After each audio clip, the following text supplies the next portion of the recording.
Boa noite. Vamos iniciar então esta série de apresentações em relação à pesquisa que temos na FEPAL, a psicanálise como um gerador de conhecimentos. Hoje apresentará o Dr. Horácio Rothenberg, membro da Psicanalítica de Buenos Aires. Dr. Rothenberg, ele tem o seu trabalho de apresentação no Instituto Clínico da Associação Psicanalítica de Buenos Aires. Passo a palavra para você, Horácio.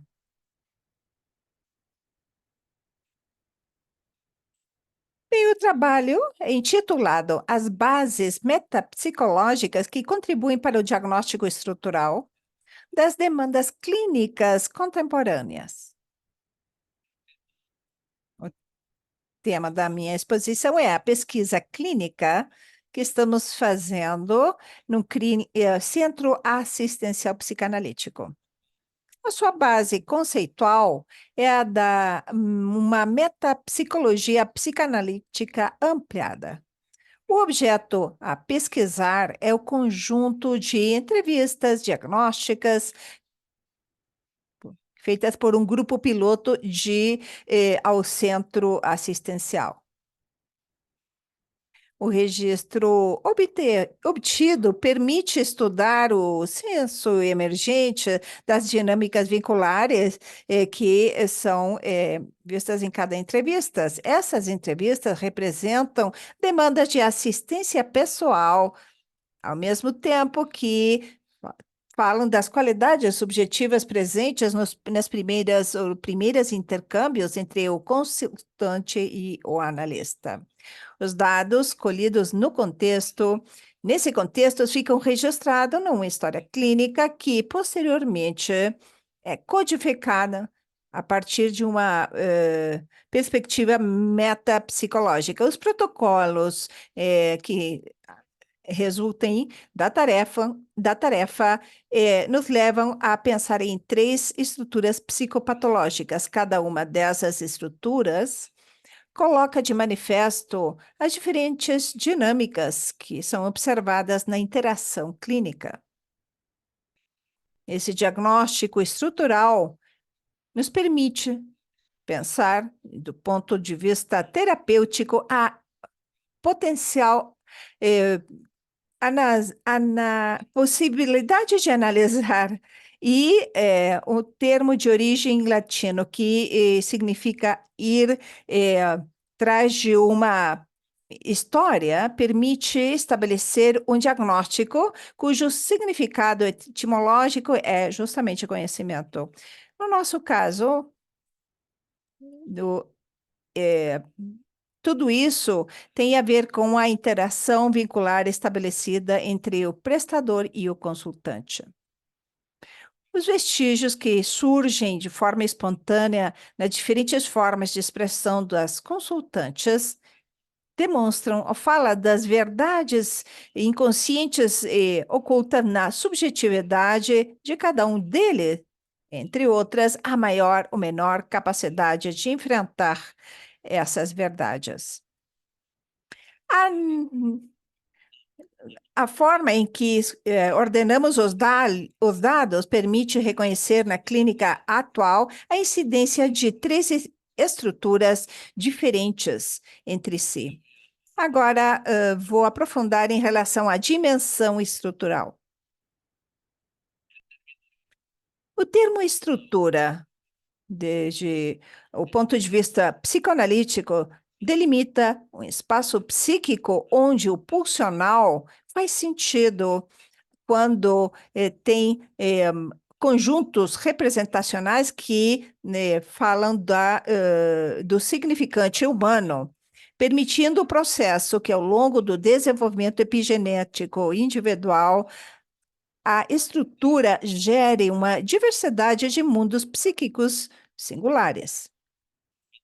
A definição de mundo utilizada trazemos de Alain Badiou.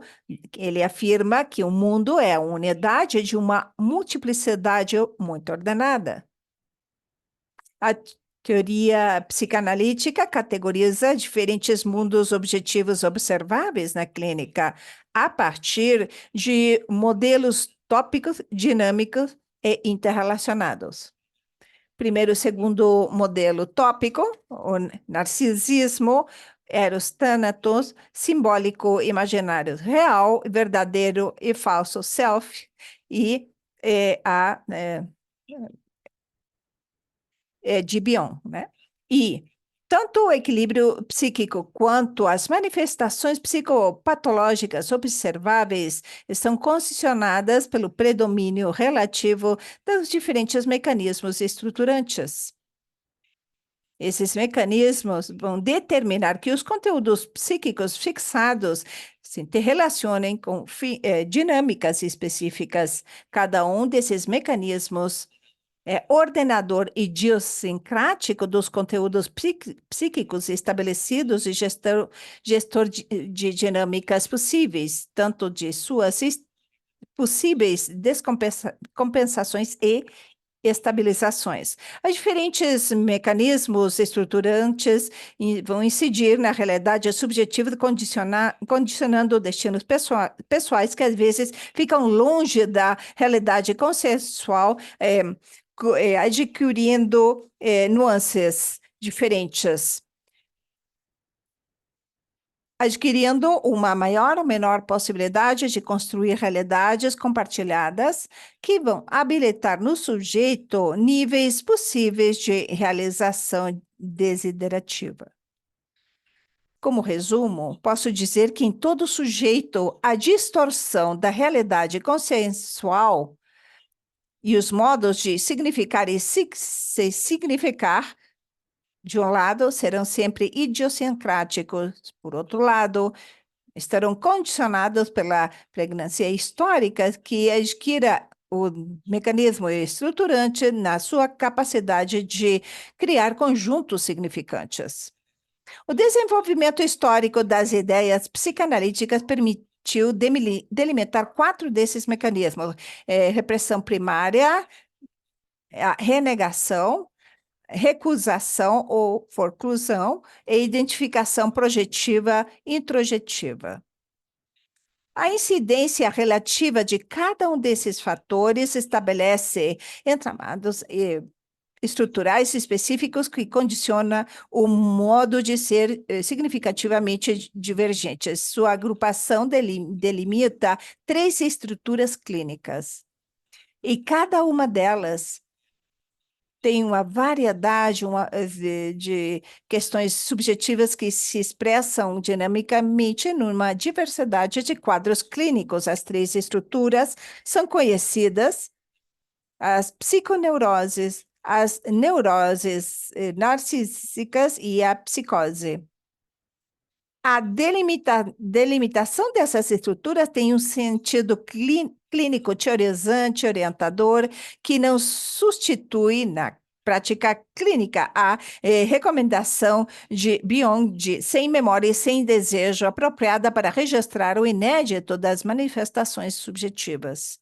A psiconeurose. Vou fazer agora uma breve referência. Essa categoria freudiana inclui a neurose obsessiva, histerias de cognição e angústia e as dimensões caracterológicas.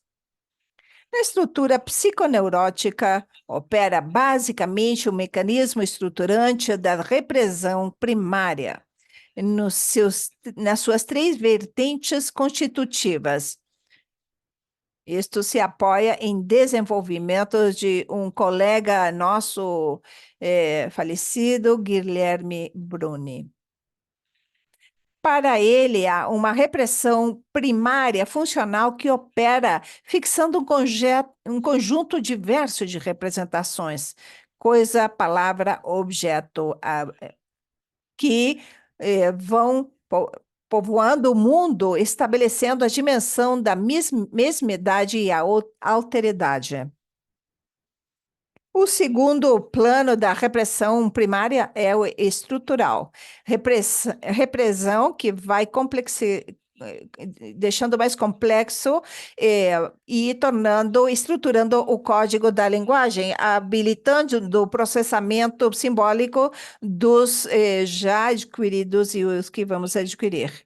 E a terceira dimensão, que é a orgânica, vai promover na estrutura a incorporação de limites que vão incidir sobre conteúdos prazerosos, facilitando dessa forma a reorientação ética do movimento, e essa repressão vai aumentar a questão.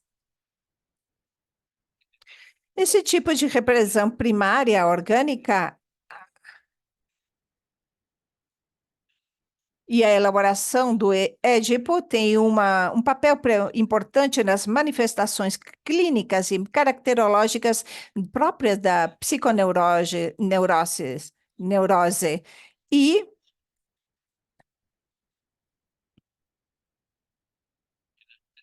nas três psiconeuroses, há sintomas, vemos a identidade de gênero e a concomitante escolha do objeto amoroso. Nessa problemática, a angústia tem a ver com determinados sentidos. Na estrutura psiconeurótica, já dá um espaço para que os sentidos emergentes sejam processados sob a operatória da capacidade simbólica que a define de forma estrutural. Agora vou descrever as neuroses narcísicas. A categorização da dimensão vai condensar contribuições de diferentes autores. Freud, tratando a problemática ligada à prevenção, delimitou conceitualmente um novo mecanismo estruturante, a desmentida. Mecanismo que vai escindir verticalmente o eu, o ID, e trazendo uma dimensão identitária inconsciente. Resultado esse que instala dicotomias lógicas responsáveis de atuações fora do senso comum, sem que o sujeito entre em conflito com si próprio. Nesse sentido, o sujeito, na sua autoafirmação narcísica, nega aqueles aspectos ameaçadores próprios de uma realidade que não foi apropriadamente simbolizada nos seus aspectos traumáticos. Green, quando trabalha as perturbações do narcisismo, ele aumenta o conceito para a base estrutural múltipla, muito escindida dos pacientes chamados fronteiriços. Nesses sujeitos, houve muitos fatores traumáticos que fugiram da elaboração e fragmentaram a estrutura, originando os modos de ser ambíguos, como fala Blecher, como formas caracterológicas de subsistência dentro de uma lógica adaptativa. Bion, na sua perspectiva metapsicológica ampliada, trata os transtornos de pensamento próprios daqueles analisandos, incluindo a categoria de casos clínicos. E neles, os processamentos simbólicos são substituídos por funcionamentos evacuativos, identificação projetiva mediante e também por lógicas que justificam a conduta. Nesses sujeitos, a capacidade simbólica representacional está perturbada, portanto, a tarefa psicanalítica de tornar consciente o inconsciente fica mais complexa. O trabalho psicanalítico para esses casos não poderia se limitar apenas a capturar o sentido que os giros linguísticos possam colocar no discurso. Essa prática precisa incluir na disposição terapêutica conter e decodificar expressões contrastantes ligadas a vivências disruptivas processadas por lógicas sustentadas pelo mecanismo da renegação. O mundo desses sujeitos ameaçados por processos disruptivos que podem incidir sobre a coesão identitária se sustentam sob modalidades bizarras e idiosincráticas.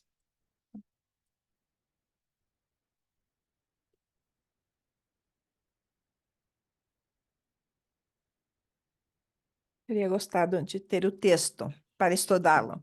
O conjunto nosológico da neurose narcisista inclui, além de pacientes fronteiriços e perversos, pacientes que têm anorexia e a problemática psicossomática.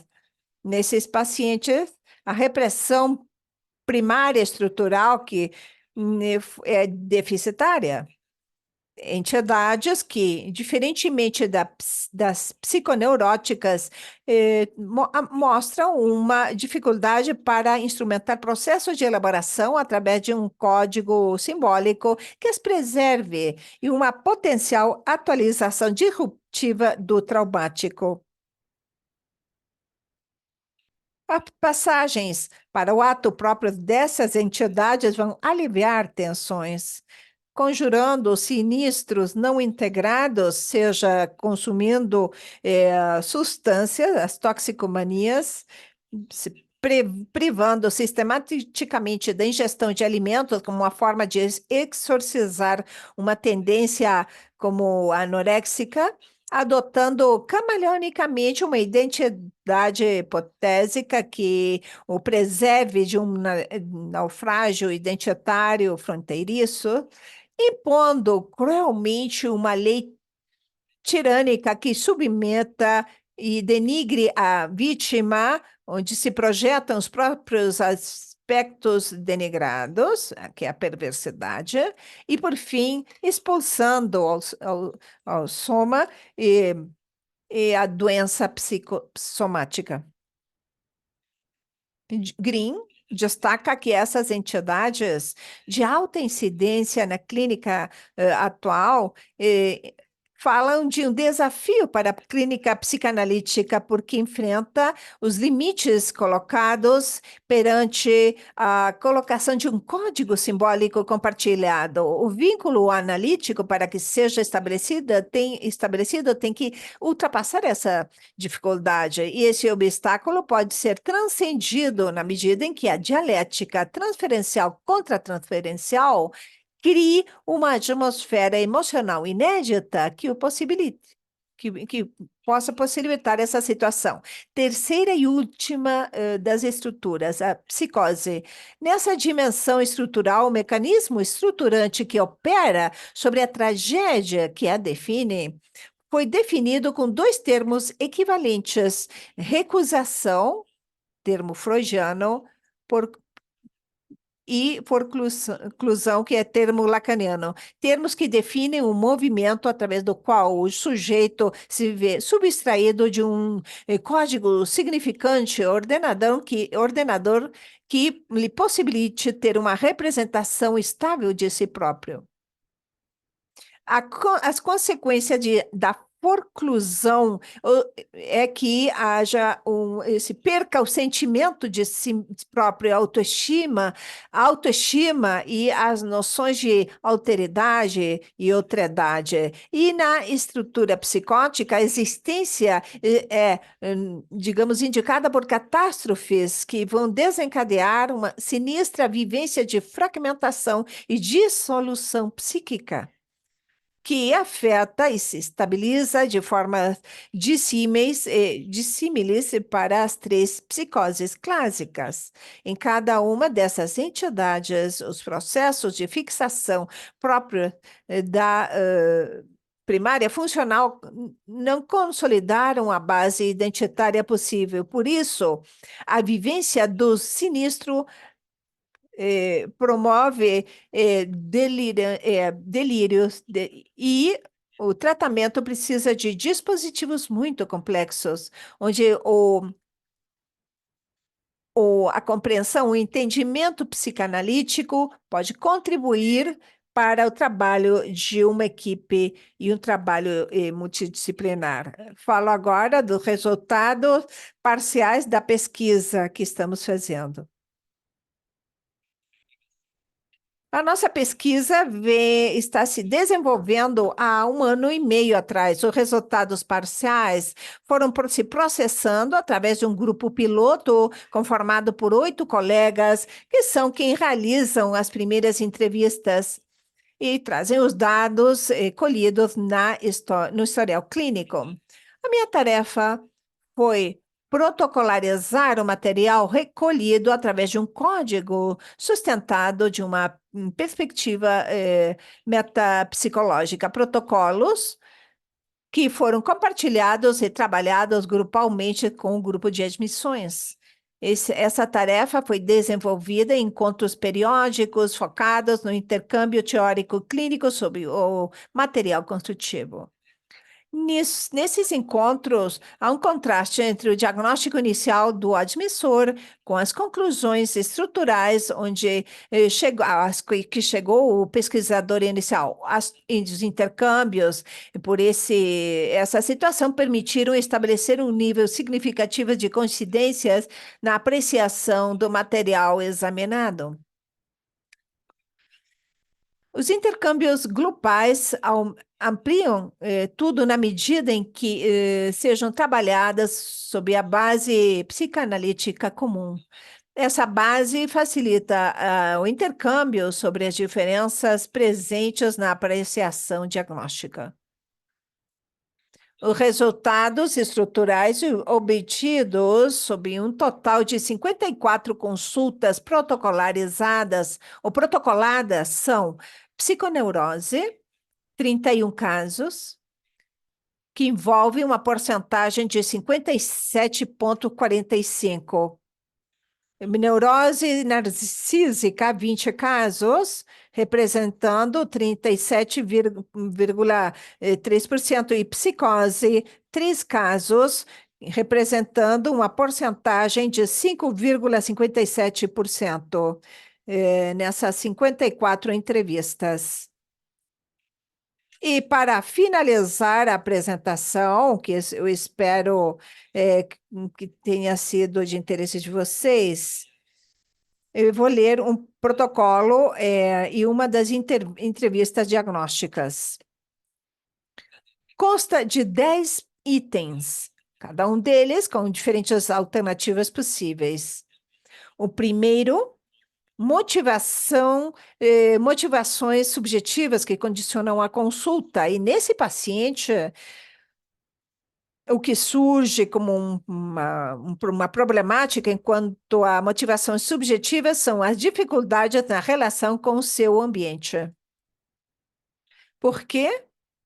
Bem, porque temos esse tipo de referência, porque é alguém que transmite de forma desordenada situações caóticas, nas que predominam relações de atos impulsivos, descontinuidades explosivas, perdas, o contato inicial com o centro estabelecido por um familiar que sustenta a pessoa, economicamente falando. O segundo item é forma de transmissão da problemática subjetiva. O referente é duplo, porque há uma linguagem, por momentos, confuso e uma linguagem, em alguns momentos, ambígua, o que traz uma dificuldade e uma tendência à atuação, de fato. O terceiro item, o tipo de vínculo estabelecido com o admissor. E aqui, nessa pessoa, o tipo de vínculo estabelecido era catártico. Intenso e desordenada a transmissão de vivências, distorcendo a comunicação. O quarto item, talante predominante no contato pessoal, expansivo. Dentro do caos da sua apresentação, cria um clima agradável com pontos de interrogação. Sinais de interrogação é como uma questão adesiva. O quinto item, projetos pessoais, ausência de projetos pessoais, e aí, fundamentalmente, há uma carência de perspectiva autônoma. Sexto item, modalidade defensiva predominante em crise. No momento da consulta, ele está muito ansioso e leva a situações críticas em relação à sua existência, depois de serem ativadas, não podem ser moduladas adequadamente. Sétimo item, tipo de conflito predominante com a realidade exterior ou externa. Não tem um código interno, o ordenador sofre as frustrações, lacerações que o meio lhe impõe, sem poder tramitar nada. Eh, Oitavo item, relação com a realidade consensual dispersa. Não tem vínculos estáveis na medida em que sente frustração, entre outras. Dimensão narcísica afetada, identidade básica. Não possui parâmetros ordenadores que a delimitem apropriadamente de um ambiente que, para aplacar as suas exigências, teria de trabalhar fortemente enquanto um sustento para que possa ter uma base. E o décimo, determinantes históricos. A sua história, referência a vínculos familiares disfuncionais e violentos. E o diagnóstico, segundo o profissional designado para a minha colega, de fato, a situação envolvia um problema neurótico desencadeado por situações traumáticas. Minha perspectiva, neurose narcísica com configuração fronteiriça em crise. O que eu coloquei também é que essa disparidade diagnóstica habilita nessa apresentação, como já aconteceu no grupo de pesquisa, um intercâmbio conceitual sobre os referentes teóricos que podem facilitar os processamentos diagnósticos psicanalíticos. Era isso. Muito obrigada, Horácio. Parabéns pelo trabalho. Muito medular, muito rigoroso. E eu vou pedir aos presentes que, caso queiram fazer perguntas, vocês podem levantar a mão aqui com os gestos que temos, reações que temos aqui na barra inferior da tela, ou escrevendo a sua pergunta no chat. Eu tenho várias perguntas, não sei se você gostaria de comentar alguma outra coisa de forma mais coloquial, além do que você já leu. Bem, eu tenho muito interesse de escutar vocês. Que eu desejo é isso. O que eu posso dizer de forma mais coloquial é, por exemplo, no ponto número 9, dimensão narcísica afetada. Há três possibilidades aí: identidade básica, identidade de gênero, ou a relacionada com a consecução dos ideais. No caso do paciente, é a identidade básica, porque tem mais a ver com a apresentação clínica. E em cada um dos itens há diferentes alternativas. Justamente como estamos agora com o que eu chamo de itens, eu quero fazer a você uma pergunta, de fato duas. De início, o entrevistador faz uma admissão, não faz intervenção dirigida, faz uma admissão, escuta, e o processo é com os dados justamente dessa admissão. Não há perguntas dirigidas, não é verdade? O que queremos com essas entrevistas abertas é justamente. Então, eu entendi que havia um protocolo, Horácio? Um protocolo. O protocolo é ulterior. É ulterior, é posterior, sim. Outra pergunta. É muito difícil, depois de uma entrevista aberta, eu quero imaginar, claro, que talvez fique alguns dos pontos sem resposta, porque não aparece numa entrevista livre. Isso seria uma dificuldade para.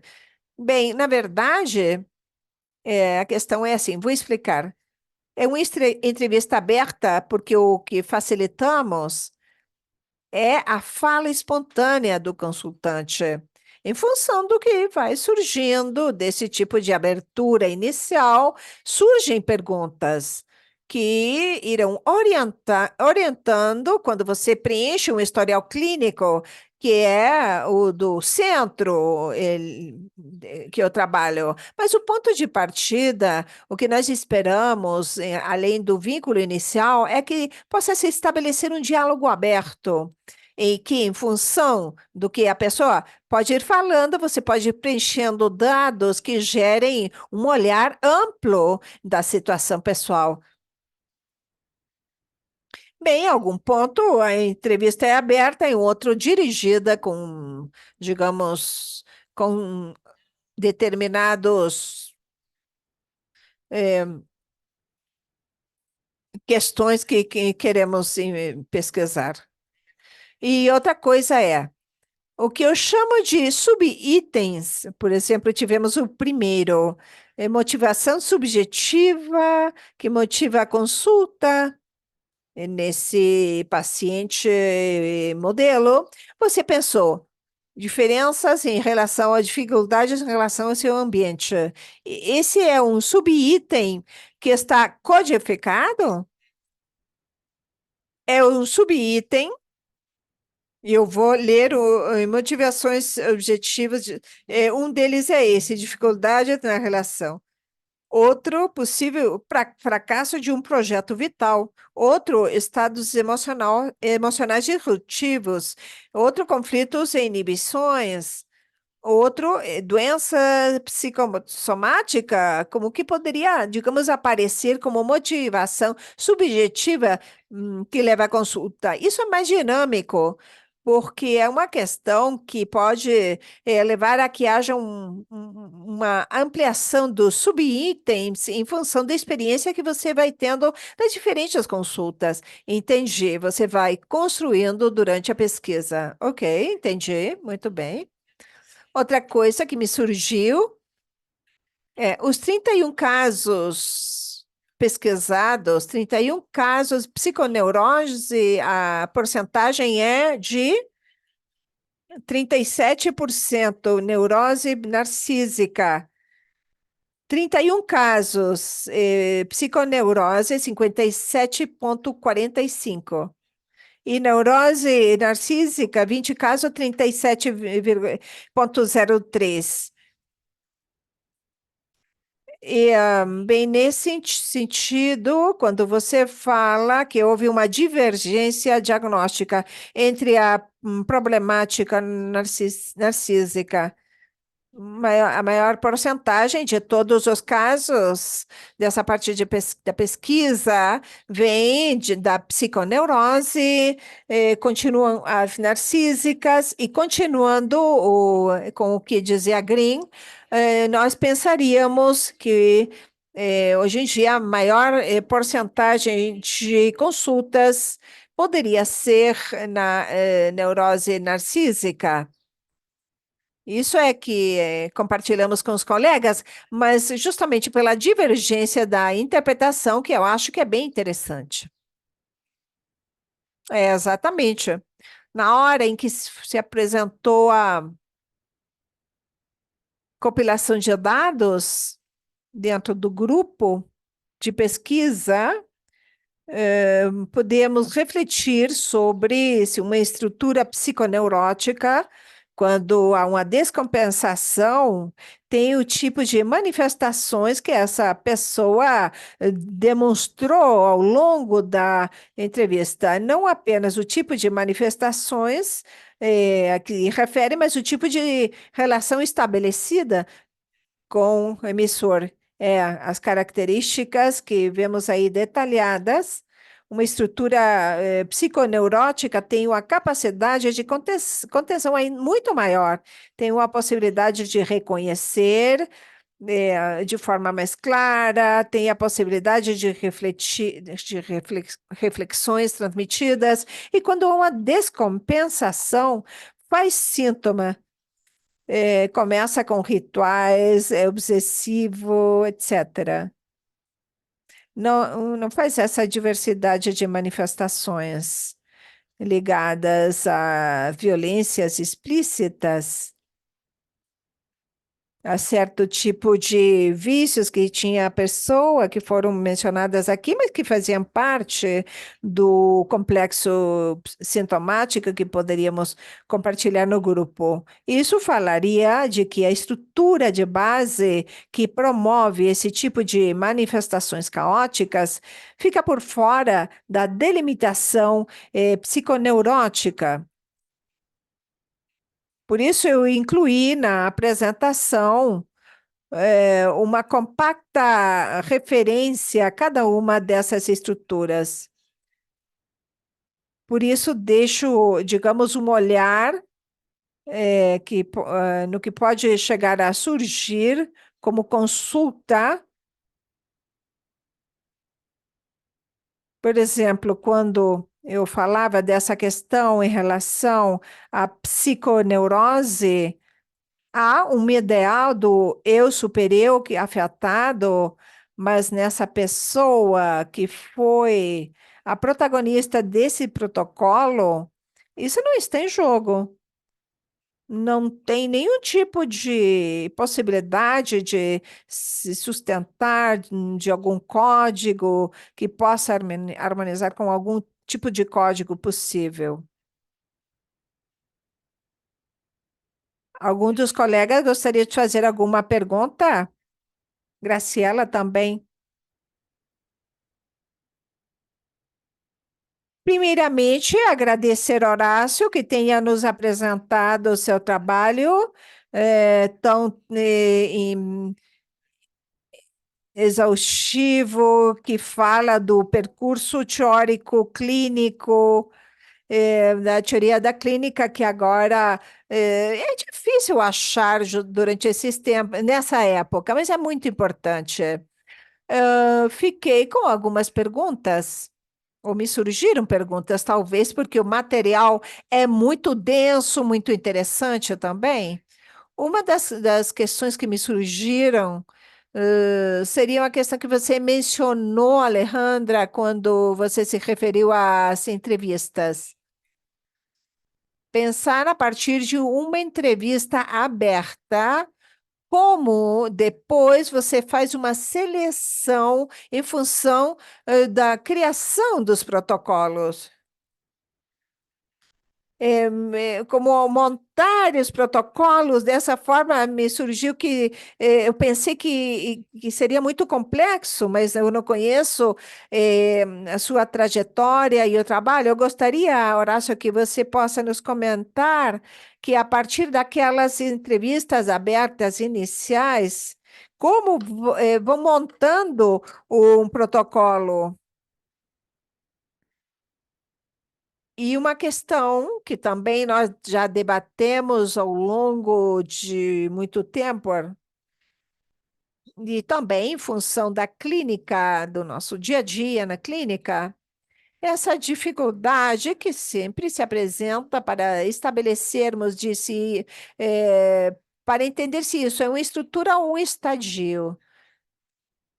Ou é num tempo muito, esse estado, desculpe, porque e num tempo muito curto, quanto levaria aí ao que nós poderíamos nomear e como poderíamos estabelecer se é uma questão de estrutura ou de estado? Era isso por enquanto. Posso pedir a você que possa diferenciar a partir do que você pensa em relação à estrutura e Estado? Sim, você trouxe, trouxe uma pauta do que consideravam estruturas. Eu estou escutando e que essa elaboração, então eu me apoiaria no que eu acabei de dizer. Aqui eu chamaria então estado ao momento específico em que o sujeito está sendo entrevistado, onde depois passará a montagem do protocolo.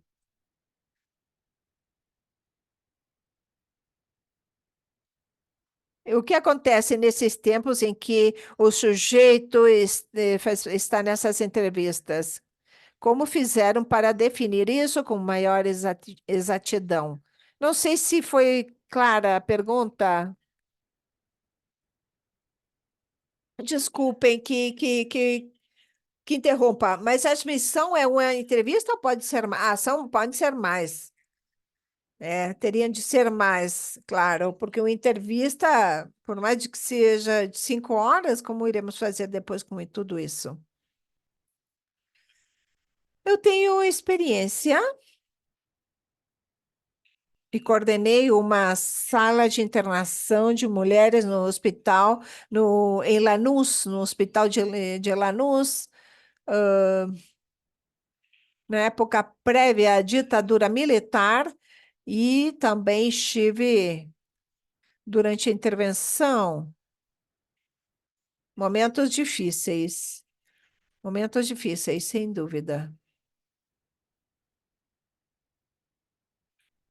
O que eu aprendi no policlínico, havia um contato direto com pacientes que foram muito castigados, que têm diferentes dificuldades para poder se sustentar esse vínculo que os proteja e que possam oferecer algum tipo de consolidação subjetiva, e que nesse terreno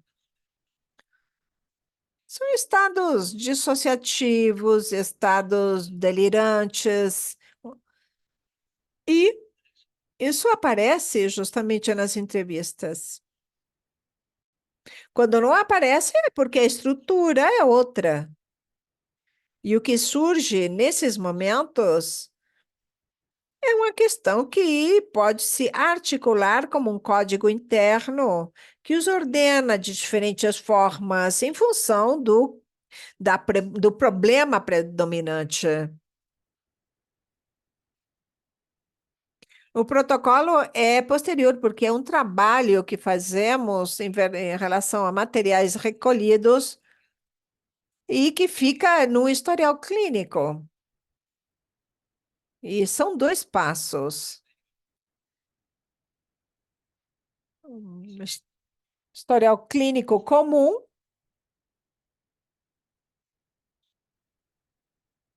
e o protocolo vem como um ordenamento, digamos, e são esses 10 itens. Buscam, a partir desses 10 itens, definir dinâmicas estruturais em função dos mecanismos de estruturação que predominem. Muito obrigada, Horácio.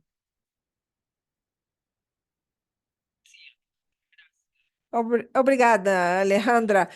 Parabéns, Horácio. Acho que é um trabalho de muito valor e uma grande contribuição. Parabéns.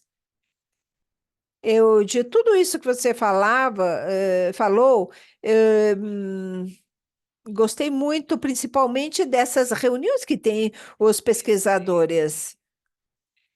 Eu gostaria de perguntar a você quanta discrepância houve entre os diagnósticos e o que, por fim, chegam às reuniões. Quais os temas centrais estão em jogo nessas reuniões? E a última pergunta, tenho mais, não quero eh, abusar do tempo. Quais as características têm os entrevistadores e depois os pesquisadores? Há critérios que vocês consideram, levam em conta? ou os que quem entrevista depois é quem tem as reuniões. Você poderia falar um pouco de como é essa logística, por favor? Bem, no centro assistencial da nossa associação, há grupos que trabalham e há também um coordenador. E também os admissores que colhem, digamos, as primeiras informações dos pacientes que consultam.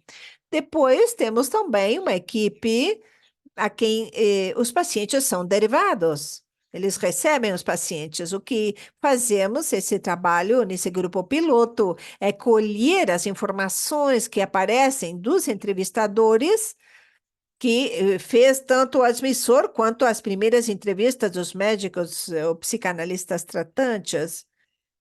E desse conjunto de referências, criamos e montamos o protocolo.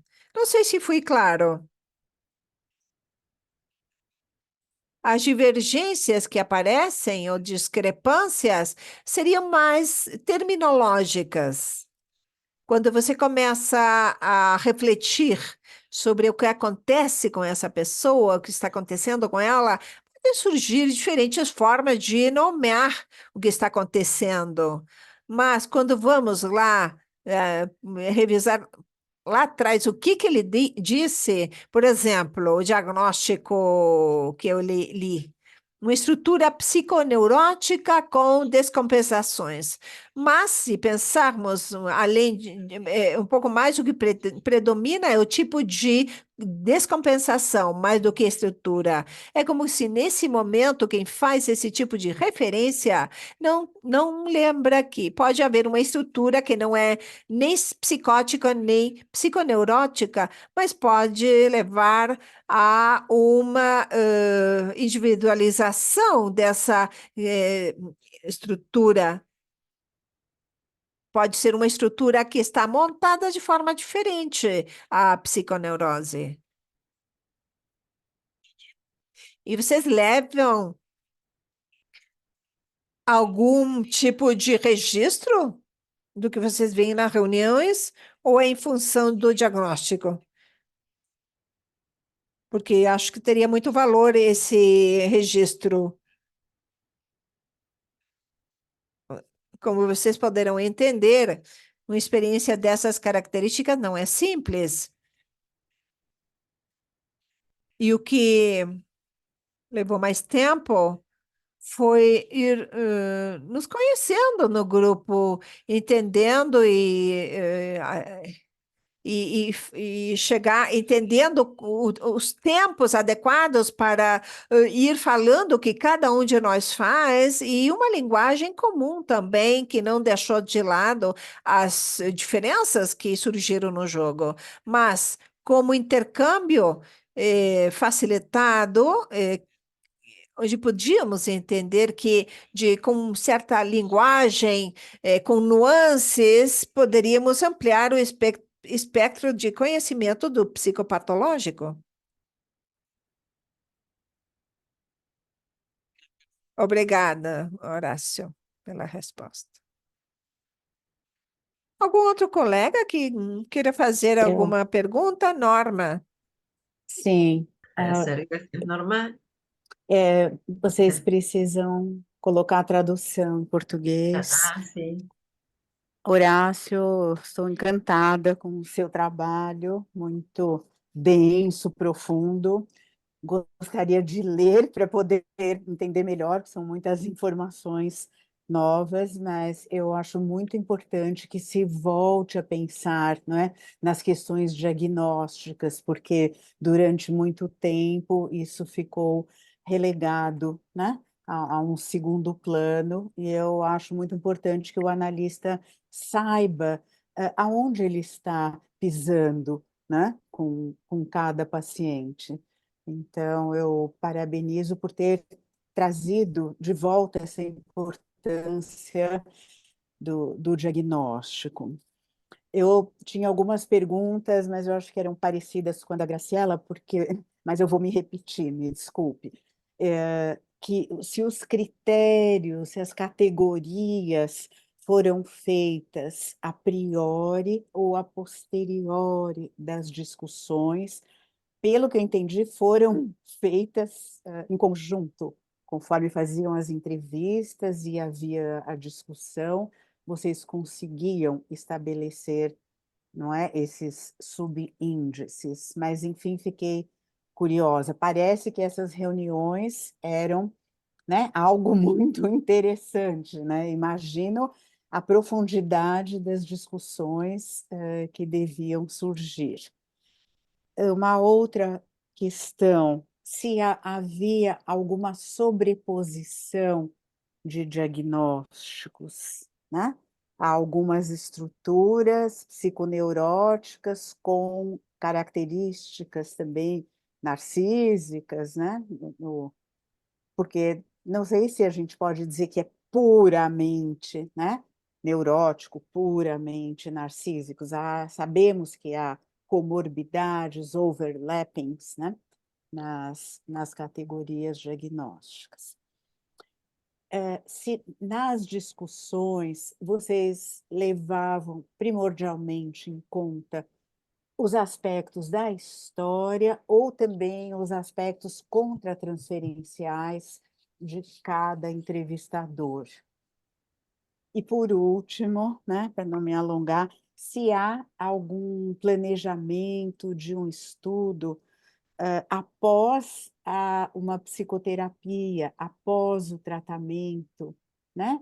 Para que se observem que mudanças psíquicas foram possíveis em cada grupo diagnóstico. Obrigada. No, gracias, Gracias, Norma. Norma. Sí, Horácio?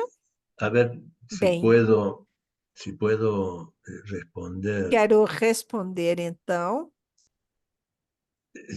¿Me escuchan? ¿Me Escutam bem, escuchan? não é verdade? Sim. Sí. Lo que, yendo a lo último, ¿no? Em relação ao último questionamento, Lo que surge a o ver, espera que que me ordene. ele Espera quer un poquito que me se ordene. ordenar em relação às suas perguntas. Foram 4, né? Eh, Hay algo en relación Há a alguma questão em voy a relação. Sim, não, sí, lo que não. pasa es que escucho la Acontece traducción que en eu escuto simultáneo. a interpretação simultânea. Eu acho que ele está no nosso canal, ele não deveria estar. Só um minuto. Ahora sí, ahora. ¿Vos escuchás la traducción que hace la traducción? Porque recién estaba superpuesto. Y no, sí, sí, ahora ya Aqui não se está escucha. escutando nada. Não estou. Agora voltou a me escutar. Eu acho que ele está no canal, no nosso canal de português. Ahora, a ver.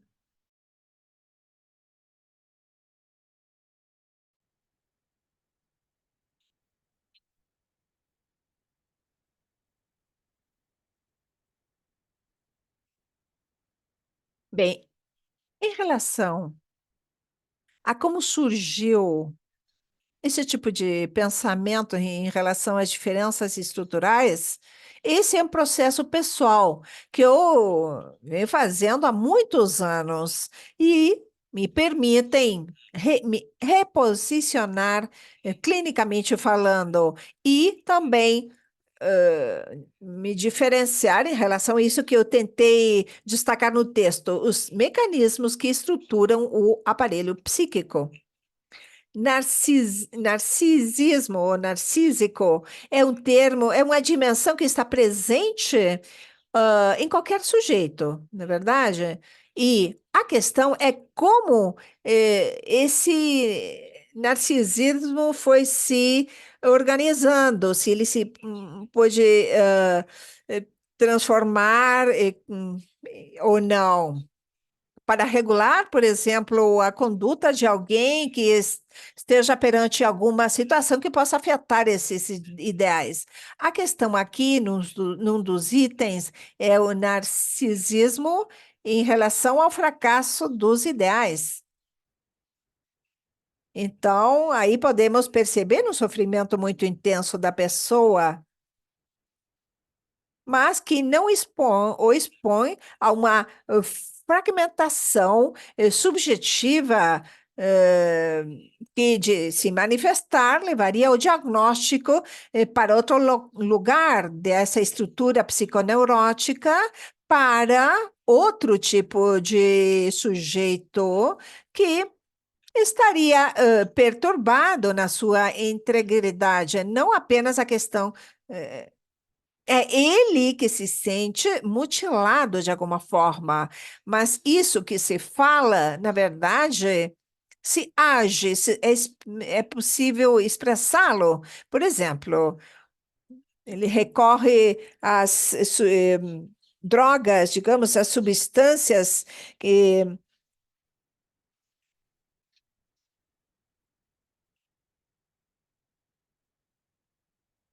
não é possível dizer, bem, é o neurótico que teve problemas narcísicos. Não, porque os recursos que ele tem, ou que tenha uma pessoa que está estruturada a partir de uma capacidade simbólica que lhe permita elaborar, criar certas perdas, vão contrastar com aquele que, perante uma situação perturbadora ou traumática, reativa a alguma questão interna que o leva para um nível de ameaça, de desestruturação ou de atuações que fazem com que possa recuperar o seu eixo em detrimento de outros.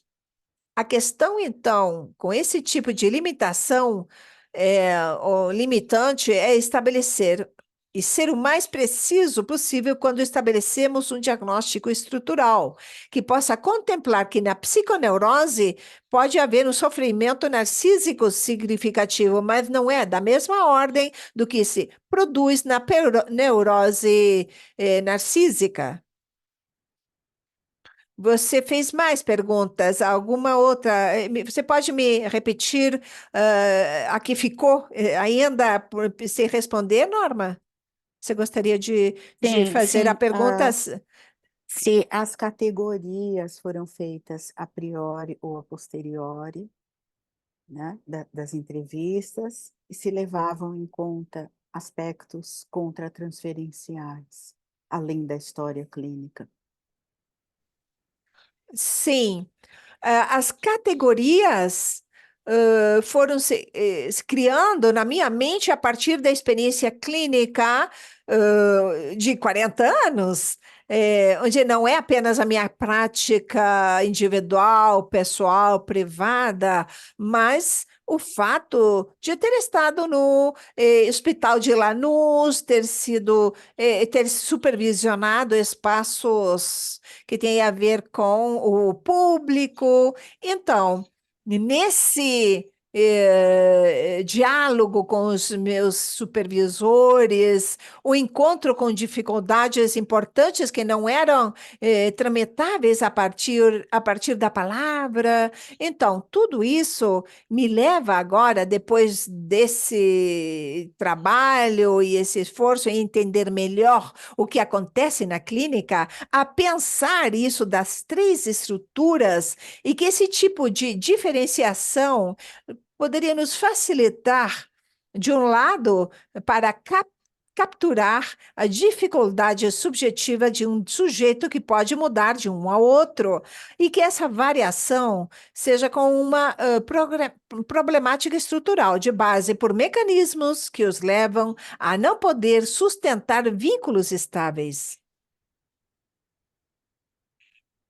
Isso tem, digamos, uma espécie de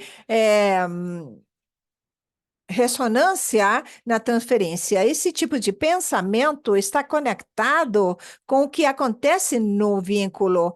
E nesses primeiros vínculos, com os admissores, as pessoas que recebem, onde o admissor, aqui, pessoa que recebe, possa captar ou capturar a partir da sua contra-transferência, a vacuidade dentro desse intercâmbio, como, digamos, um aspecto de uma dimensão que pode estar de um lado, do lado da estrutura que não é, mas será psicótica?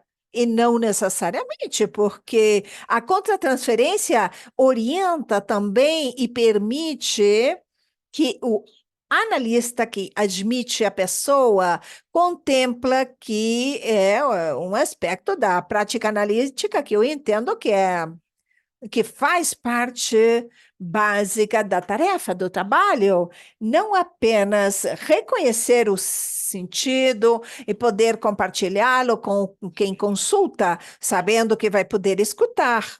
É um sentido diferente ao que ele poderia ter tido e que não lhe serviu e que percebe, por isso consulta. E essas outras pessoas não têm geralmente o outro para se relocalizar subjetivamente falando. E isso no vínculo, inclusive nos primeiros vínculos, desde que o analista seja receptivo, surge como questão para ter presente como parte do diagnóstico estrutural. Que eu vou me permitir interpretar isto, não sei se eu entendi bem, Norma, que sobre as categorias, acho que a ideia é que se vocês formularam previamente a entrevista ou posterior às entrevistas, antes ou depois das entrevistas, quando Sim. foi? Era isso que você perguntava, não é verdade, Norma? Em Sim, é relação ao verdade. estudo? Sim. Exatamente. Foram se criando, foram surgindo. Os 10 itens eles estão presentes aí desde o momento em que comecei a pensar em como ordenar minhas vivências como terapeuta em relação a uma diversidade de problemáticas e formas de apresentação. Esses 10 itens aparecem como resultante disso. Depois, cada um desses elementos que depois irão definir cada item, isso, em parte, foi estabelecida no início, depois foram se adicionando, porque há climas ou momentos emocionais que estão em jogo que não são fáceis de formular com a palavra. Temos de fazer um esforço para tentar encontrar o significante que possa ajudar a capturar melhor o que está em jogo de forma dinâmica nessa pessoa. E, logicamente, que é um processo aberto. Cada um dos itens me condicionou e me levou a pensar, bem, com esse material que agora tenho aqui, como eu posso sintetizar tudo isso numa palavra? Então, é um esforço, sem dúvida alguma. Esforço de compreensão e de comunicação. Vou intervir. Acho que deve ser um esforço do terapeuta e em conjunto, porque estão tentando colocar um nome ao estado emocional dos pacientes que têm dificuldades, não é verdade? E, além disso, eu queria comentar a você, Horácio, que quando você ia dizendo, bem, trabalhamos com 3 estruturas, vocês conhecem? E eu pensava, bem, neurose, psicose e perversão. Bem, e eu fiquei surpresa quando você inclui a psiconeurose, as psiconeuroses narcísicas, que aparecem justamente todos esses sofrimentos que você destaca, transtornos, a patologia do ato no corpo e os vícios, os mecanismos psíquicos de base, eh, e que acho que são muito interessantes. E para mim também foi uma surpresa ver que a porcentagem parcial é menor ou mais baixa que a psiconeurose. E eu pensei que seria muito interessante as divergências, como poderíamos interpretá-las. E a Norma falou sobre a história, mas não sei se falou de história, de o que acontece na entrevista ou história clínica ou esse filme, o que pode relatar o paciente de sua própria história, porque essa também é uma contribuição, porque fala da repetição, da dificuldade do que ele está vivendo em relação às recaídas. É o devenir histórico, exatamente. É epigênese. É, uma resultante de alguma questão que teve uma consequência dos vínculos precoces. Por isso, no texto, eu me referi ao problema dos modelos como uma forma de captar que todos têm uma dimensão epigenética na sua base. Esses processos estruturantes que têm diferentes resultados em função em relação ao predomínio de outros mecanismos. Algum colega gostaria de fazer alguma outra pergunta, observação, comentário? Surge alguma dúvida?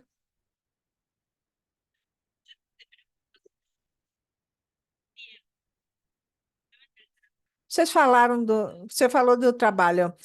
Quanto tempo leva a trabalhar, por exemplo, uma entrevista?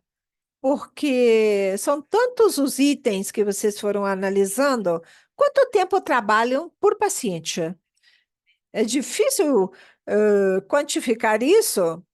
Vocês escolhem? São todas as consultas do Hospital Lieberman? Ou vocês vão fazendo ao acaso e vão pegando consultas? Ah, é justamente isso. Isso está ligado aos avatares institucionais, sem dúvida alguma, as condições em relação a, por exemplo, a consentimento informado, porque isso habilita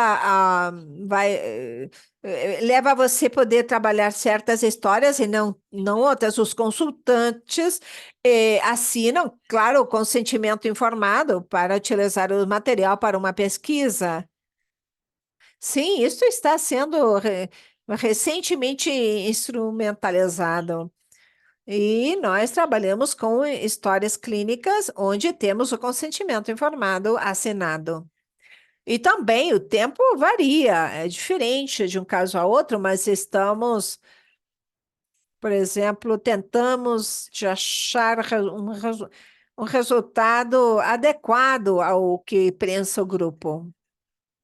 E no trabalho pessoal, para fazer o protocolo, isso me leva um bom tempo que eu não posso nem mensurar, nem medir, porque depende do contato que eu tenha com a história clínica e da minha possibilidade de poder decifrar da melhor forma o que está em jogo. Se isso tem um bom resultado, depois no contraste com o grupo, ficará melhor localizado. Eu vou corrigir o que eu tenho que corrigir. Alguém terá alguma outra consulta? Sim, eu quero perguntar a você, Horácio. Não sei se a Norma já não perguntou de fato o mesmo. Você fala de um piloto, portanto, é uma pesquisa que está numa fase inicial, que ainda não podemos dizer que seja pronto, porque vão fazer adequações e vão colocar coisas que talvez não foram consideradas e tudo o que temos de fazer quando trabalhamos num piloto. Mas vocês já pensaram para o futuro, ou em breve, fazer uma proposta de abordagem desses pacientes, para uma abordagem dos pacientes sobre o marco psicanalítico? Com mais ênfase em alguns aspectos segundo as categorias dos pacientes, ou diagnóstico, segundo o diagnóstico? Não sei quem de vocês fez referência ao acompanhamento desses vínculos. Norma? Ok. Isso é muito importante. Não é o que está sendo feito, na verdade. Isso poderia derivar de uma pesquisa ulterior, onde, dando acompanhamento a esse tipo de protocolo, podemos ver se há transformações e, em função do diálogo também analítico, se houve algum tipo de mudança, de transformação. Exato. E seria um trabalho para fazer no segundo momento, claro.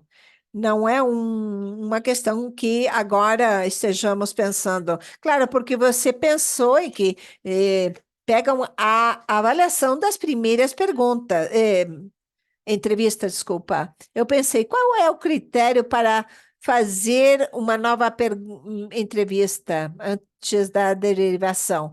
E o que aconteceria com pacientes que são diagnosticados com uma psicose, onde os recursos terapêuticos são mais amplos, deveriam ser. Sim, são derivados. Envolvimento de familiares, medicamentos, etc. E o critério de pegar mais entrevista de admissão, bem, quem admite pega uma entrevista. E esse admissor deriva a um dos membros do grupo piloto, e esse colega pega as entrevistas que considere necessário para ter prévio à formalidade de início, digamos, do tratamento. Isso varia, isso é critério, fica a critério de cada analista. E essas primeiras entrevistas, que podem ser uma, duas ou três, é onde depois se criar, ou se criam os critérios iniciais de contato com o paciente, o que pode se obter como resultado do diálogo. É o analista tratante. Caso contrário, o paciente, então, fazem a admissão. É interessante, é importante, isso foi complicado de fazer, mas a expectativa era contrastar o que teve como uma primeira impressão, além da profundidade, era mais o contato com quem admite essa primeira impressão, e depois o que o analista designado pode reunir de uma forma mais ampla, mais profunda. E o trabalho é nutrido com que esse analista que se encarregará do processo possa reunir no primeiro encontro, antes de dizer, bem, vamos começar a trabalhar. Ok. Aí está justamente a diferença entre admissão e primeiras entrevistas. Seria de um terapeuta, do staff, grupo piloto. Você chama, grupo piloto é o grupo de pesquisa, exatamente. O grupo de investigação ou de pesquisa se criou com um do grupo que está no Hospital Lieberman, de 8 a 9, e nesse espaço é que realizamos a admissão. Que interessante. Bem, temos alguns minutos, temos de finalizar às 9h30, Mas ainda temos alguns minutos, caso algum colega queira abrir o microfone, perguntar, escrever um chat, saber mais algum dado. Eu tenho uma pergunta, não sobre a pesquisa, mas fiquei curiosa de saber se esses pacientes que são admitidos, eles são tratados com alta frequência? Tem tratamento com alta frequência ou não? Há uma regra? Por exemplo, na minha sociedade é uma clínica, mas a ideia, claro, sempre é que os pacientes admitidos possam fazer tratamentos analíticos de alta frequência, de no mínimo 3 vezes por semana. Eu queria saber se na clínica Lieberman acontece o mesmo ou não. Bem, no trabalho analítico, tem a fixação, tem o enquadramento, e isso é critério do analista tratante. O enquadramento não está pré-estabelecido. Claro que o pré-estabelecido numa associação psicanalítica é tratamento com alta frequência, mas o contexto nem sempre permite que sejam 3 sessões. E é o acordo que possa surgir na consulta entre o analista e o tratante. Eu estou contagiando. Sim, eu entendo, claro que não temos apenas o contexto, que é o nosso caso, que é um contexto social e econômico, mas mesmo sabendo que são clínicas institucionais, exatamente. Mas, na verdade, pelo menos a nossa clínica foi fundada há 15 anos atrás com a ideia de oferecer aos analistas de informação, pacientes de supervisão e, bem, para que eles achem pacientes de supervisão de 3 a 4 horas é mais fácil. Então, eu entendo que a ideia não é que você recebe um paciente, por exemplo, um psicótico, que precisa de uma abordagem psiquiátrica. Primeiramente, você não vai derivar rapidamente uma análise de 3 a 4 ou 4 horas, isso é verdade, mas a tendência, o objetivo é esse, no nosso caso. Entendo os motivos que vocês comentam. Sim, lá em Mendoza, os consultantes da associação facilmente entendem que 3 ou 4 sessões são as que estão dispostos a fazer. Bem, facilmente não é assim. Mas sim, claro, a ideia é essa, porque temos muita discussão. Eu, na verdade, não estou no corpo ativo da clínica, mas na diretoria, então, sei que há discussões, por exemplo, nas universidades, em alguns serviços hospitalares mais ligados ao psicológico, e desses ambientes, pelo geral, surgem tratamentos analíticos. É difícil que determinado extrato social com dificuldades econômicas chegue a uma consulta de 4 horas por semana. Tem acontecido, mas não é o habitual. Na Associação Psicanalítica Argentina também há um centro, que é o Centro Hacker, de pesquisa, e há uns anos atrás, em algum momento, eu fui secretária do Centro Hacker, e havia um grupo que, na época, apresentou a pesquisa sobre as entrevistas. De fato, eu fui admissora e também fazia as primeiras consultas, o consentimento informado, os consultantes respondiam perguntas orientativas. Por isso é perguntei, isso é mais aberto, na verdade. Então, depois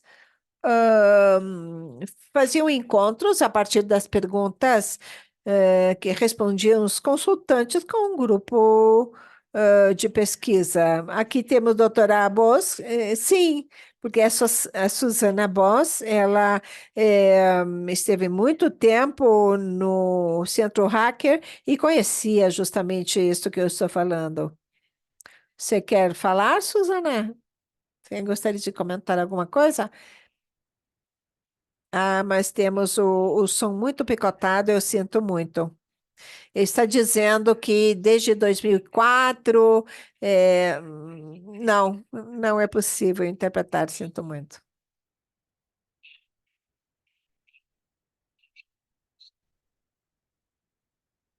Ela fala que lembra como criaram um questionário que era respondido antes da admissão.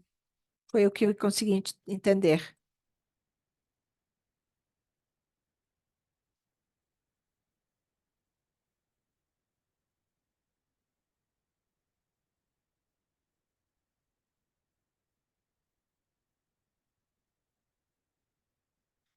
Falou que não conseguiu escutar o caso, mas acho que a pesquisa é muito interessante. Eu posso compartilhar com você depois algumas notas que eu tirei. Agora sim, chegamos a, né, temos até as 10? Não, até 9h30, na verdade? Sim. Bem. Bem, não sei se ficou alguma coisa. Graciela, você que é a coordenadora da comissão de pesquisa, você quer encerrar? Sim, quero agradecer muito, Horácio, muito obrigada aos presentes, porque entre todos fazemos esses seminários que estamos compartilhando com vocês. Continua aberta o convite. Daqui a 15 dias temos outra apresentação. A ideia é dar acompanhamento e tê-los conosco, porque as suas contribuições, reflexões,